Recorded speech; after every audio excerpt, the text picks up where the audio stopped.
आज का ये जो वीडियो है ये काफ़ी महत्वपूर्ण होने वाला है। आज मैं आपको अडल्ट्री के संबंध में कुछ की पॉइंट बताने वाली हूँ, जिससे हो सकता है कि अगर आपकी पत्नी या आपका पति दोनों में से कोई एक, दोनों की बात कर रही हूँ, कोई भी एक व्यक्ति अडल्ट्री में है, तो आपके पास कौन-कौन से ऐसे एविडेंस होने चाहिए जो कोर्ट में आपके लिए, आपके केस के लिए काफ़ी महत्वपूर्ण हो।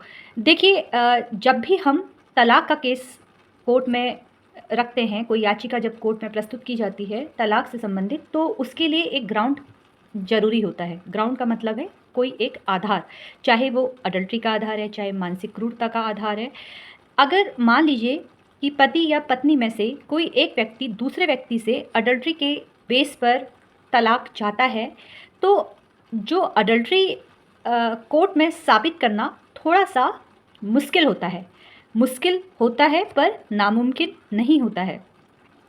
थोड़ा आपको कौन-कौन से वो एविडेंस चाहिए जिससे आपका केस मजबूत हो जाए, वो मैं आपको की पॉइंट बताने वाली हूँ। आप इसे नोट डाउन भी कर सकते हैं। अगर पति या पत्नी में से कोई भी एक अडल्ट्री में है, तो दूसरे के पास कौन-कौन से सबूत होने चाहिए, आज इस वीडियो के माध्यम से मैं आपको यही जानकारी देने वाली हूँ।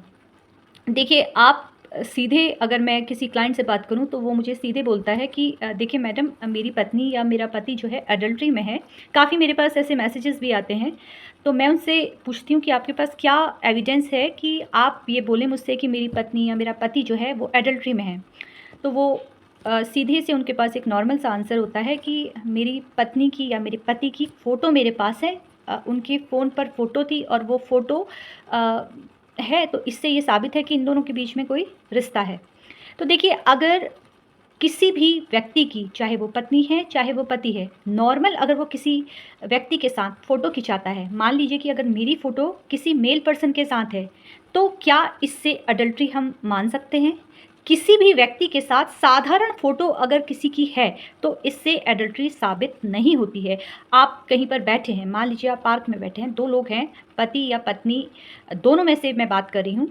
अगर किसी का पति हो सकता है या किसी की पत्नी हो सकती है। वो साधारण पार्क में बैठे हैं, आपने एक फ़ोटो उनकी ले ली और आप कोर्ट में ये दिखाएँगे कि देखिए, ये दोनों साथ में हैं, इनकी फ़ोटो है, तो इससे ये साबित होता है कि इन दोनों के बीच में रिश्ता है। तो देखिए, कोर्ट इसे बिल्कुल नहीं मानेगा। अगर किसी की साधारण फ़ोटो है, वो कोर्ट में आप इससे साबित नहीं कर सकते हैं कि आपकी पत्नी या आपका पति अडल्ट्री में है। अब साधारण फ़ोटो आपकी नहीं मानी जाएगी, तो वो कौन-सी ऐसी फ़ोटो या ऑडियो होती है जिससे कोर्ट मान सकता है? अब बात करते हैं कि अगर पति या पत्नी, दोनों की बात करूँगी मैं यहाँ पर, अगर आपका पति या पत्नी दोनों की कोई निजी ऐसी फ़ोटो, ऐसी वीडियो है, जो आप कोर्ट में दिखा सकते हैं, वही कोर्ट में आपके पति या अपनी पत्नी के खिलाफ एविडेंस माना जा सकता है। लेकिन ऐसी वीडियो या ऑडियो या फ़ोटो जो उनकी निजी है, उस पर भी अगर आपने उनके फ़ोन से ली हैं, जैसे कि पति और पत्नी एक दूसरे का फ़ोन चेक करते हैं, चेक करते वक़्त आपको आपकी पत्नी की या आपके पति की कुछ निजी फ़ोटो आपने देख ली और आपने उस फ़ोन से अपने फ़ोन पे ट्रांसफ़र कर ली, तो भी वो ऑडियो और वो वीडियो कोर्ट नहीं मानेगा। इसमें आप उल्टा फँस जाएँगे। कैसे फँसेंगे? क्योंकि मौलिक अधिकार है हर एक व्यक्ति का, जहाँ पर उसको आज़ादी है अपने हिसाब से जीने का। आप किसी के फ़ोन पर ऐसे कोई भी फ़ोटो, कोई भी वीडियो ऐसे नहीं ले सकते हैं, इससे मौलिक अधिकारों का हनन होता है। अब आप ये बोलेंगे कि अगर हमारे पास उनकी निजी फ़ोटो हैं, तो भी कोर्ट ये ऐसे कैसे नहीं मान सकता है? देखिए, अगर वो निजी फ़ोटोग्राफ्स या वीडियो अगर आप अपने फ़ोन से ले रहे हैं, जैसे आपने रिकॉर्ड कर लिया, रिकॉर्ड करके वो जो सबूत है वो आपके पास है, तो कोर्ट उसे मान सकता है। कोर्ट में आप एविडेंस के तौर पर आप दे सकते हैं। लेकिन अगर आपने अपने पति के फ़ोन से ट्रांसफ़र करके वो सबूत अपने पास रख लिया, तो जो दूसरा पार्टनर है, चाहे वो पति है या पत्नी है, वो आप पर उल्टा केस कर सकती है, क्योंकि आप कहीं न कहीं उसके मौलिक अधिकारों का हनन कर रहे हैं। आप उसकी प्राइवेसी को उससे छीन रहे हैं। तो इसलिए कोशिश करें कि अगर आपको एविडेंस कलेक्ट करना है, तो आप अपने फ़ोन से कलेक्ट कीजिए। सीधे तौर पे अगर मैं बात करूं कि अगर आप डायरेक्ट सोर्स से कोई एविडेंस लेते हैं, सबूत लेते हैं, उस समय वो सारी चीज़ें कोर्ट में मान्य होती हैं। लेकिन आप चोरी-छुपे आपने फ़ोन से उनके कोई भी वीडियो या ऑडियो अपने फ़ोन पे ट्रांसफ़र करके ले ली है, तो कहीं न कहीं यहाँ पर मौलिक अधिकार के हनन के कारण दूसरा पार्टनर हो सकता है आप पर केस भी कर ले, आईटी एक्ट भी यहाँ पर लग सकता है। इसलिए आपको कोशिश ये करनी है कि किसी पति की या पत्नी की अगर कोई उनका किसी के साथ एडल्टरी है, एडल्टरी पे वो हैं, तो आपको डायरेक्ट सोर्स से एविडेंस कलेक्ट करना है। आपको वीडियो खुद बनानी है, ऑडियो आपको खुद रिकॉर्ड करना है, आपके फ़ोन पे वो सीधे एविडेंस हो। देखिए, अगर आप चोरी-छुपे ट्रांसफ़र करते हैं, इसमें आपका केस थोड़ा-सा कमज़ोर हो सकता है। मैं यहाँ पर सिर्फ़ केस को मजबूत करने के लिए आपको कुछ की पॉइंट बता रही हूँ। यानी कि टोटल मिलाकर एडल्टरी के मामले पे आपको डायरेक्ट सोर्स से एविडेंस लेना है, इनडायरेक्ट रूप में आपको नहीं लेना है। जैसे कि चोरी-छुपे आप उनके फ़ोन से, थर्ड पार्टी से, इस तरीके से आपको एविडेंस कलेक्ट नहीं करना है। कोशिश ये करना है कि आप डायरेक्ट सोर्स से आप एविडेंस कलेक्ट करें। आपको एविडेंस लेना है, अगर आपने रंगे हाथ उन्हें पकड़ लिया है, जैसे कि आपकी वाइफ़ या आपका पति घर पर है, आप उस समय घर पे नहीं हैं, आप तुरंत घर पे आते हैं और आप देखते हैं कि आपकी पत्नी का या आपके पति का किसी और महिला या पुरुष के साथ संबंध है, उस समय आप फ़ोटो क्लिक कर सकते हैं, वीडियो रिकॉर्डिंग ले सकते हैं, रंगे हाथ उन्हें पकड़ सकते हैं। मान लीजिए कि अगर वो घर पे नहीं मिलते हैं, वो कहीं बाहर मिलते हैं, किसी होटल में मिलते हैं और आपको इसकी जानकारी हो जाती है, तो आपको क्या करना है, तुरंत वहाँ पर जाना है। आपको जो उनकी बुकिंग रिकॉर्ड जो रहता है, वो कलेक्ट करना है, साथ में आपको टाइमिंग भी वहाँ पर रिकॉर्ड करनी है।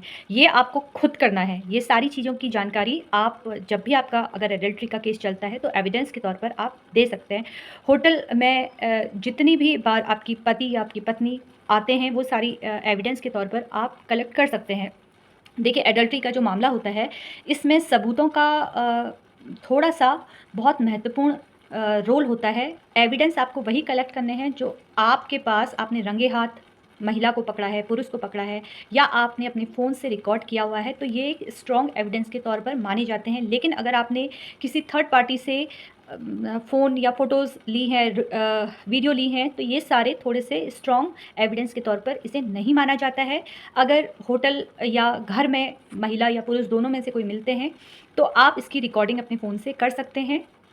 और साथ में पहले तो मैं आपसे ये बोलती हूँ कि अगर किसी महिला या पुरुष का किसी और व्यक्ति से संबंध है, महिला का किसी पुरुष के साथ है या पुरुष का किसी महिला से है, तो पहले तो एक बार आप समझाने की कोशिश कीजिए। एक देखिए, कोर्ट में तो हर एक चीज़ एविडेंस पे डिपेंड होती है, लेकिन कहीं न कहीं अगर कोई ऐसा व्यक्ति करता है, चाहे वो पत्नी कर रही है या पति कर रहा है, तो ये बहुत गलत है क्योंकि पति और पत्नी एक रथ के 2 पहिए हैं, जहाँ पर दोनों को साथ चलना है, बिना इसके रथ आगे नहीं बढ़ सकता है और ऐसा करना नहीं चाहिए क्योंकि बच्चों पे इसका बहुत फ़र्क पड़ता है। ये तो 4 दिन की बातें होती हैं कि भई आपको किसी से प्यार हो गया या आप किसी को पसंद करने लग गए हो, क्योंकि तमाम उम्र आपका पति आपके काम आएगा या आपकी पत्नी आपके काम आएगी। ये सिर्फ़ और सिर्फ़ कुछ दिनों की बातें होती हैं। बाद में जब जैसे-जैसे एज बढ़ती जाती है, ये सारी चीज़ें ख़त्म हो जाती हैं। सिर्फ़ उस वक़्त पति या पत्नी एक-दूसरे के काम आते हैं। अगर आपका पति एडल्टरी पे है या आपकी पत्नी एडल्टरी में है, तो एक बार उनसे बात कीजिए, उन्हें समझाने की कोशिश कीजिए और इस आधार पर तलाक लेना ये दोनों के लिए बहुत कष्टकारी होता है। कोर्ट में तलाक लेने आने से पहले मैं आप सभी लोगों से ये बोलूँगी कि एक बार आप समझौता करने की कोशिश कीजिए।